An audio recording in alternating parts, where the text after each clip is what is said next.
Okey, nombor 3. Nombor 3 kita buat bersilang dari atas ke bawah secara bersilang. Ni kita boleh juga kata pukulan sending lah. Ni pukulan ni sangat terkenal lah, pukulan amuk ni.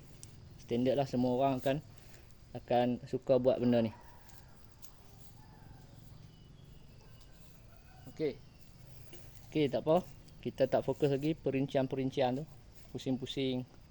Kita hanya fokus yang asas dulu. Asas kita fokus 3-3 pergelangan, sendi dan bahu lah. Gerak semua dari atas ke bawah.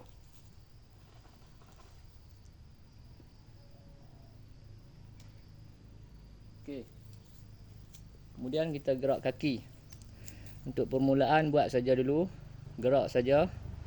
Yang mana yang mana keluar tu kira keluar lah. Nanti bila dah kita ni, kita mahir sikit, kita akan buat ikut langkah. Langkah semua sebenarnya ada lebih kurang. Semua ikut arah lah. Arah mata angin tu kira semua lah. Langkah asas, utara, timur, barat. Macam tu contoh saya buat. 1, 2, 3, 4, 5, 6.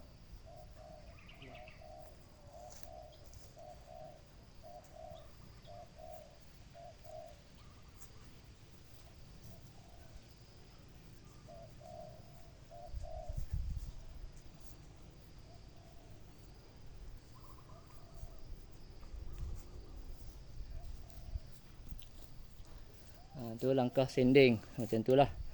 Tapi untuk permulaan, jika anda tak faham, siapa-siapa yang baru mula, biasalah, yang pernah belajar silat atau martial art mungkin mudahlah faham kan. Anda intermediate lah, pertengahan memang mudah faham lah.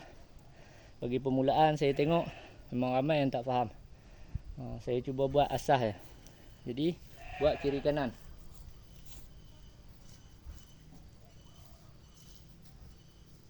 1, 2, 3, 4.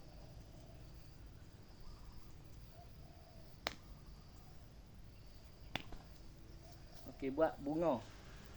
Buat gerak bunga. Okey.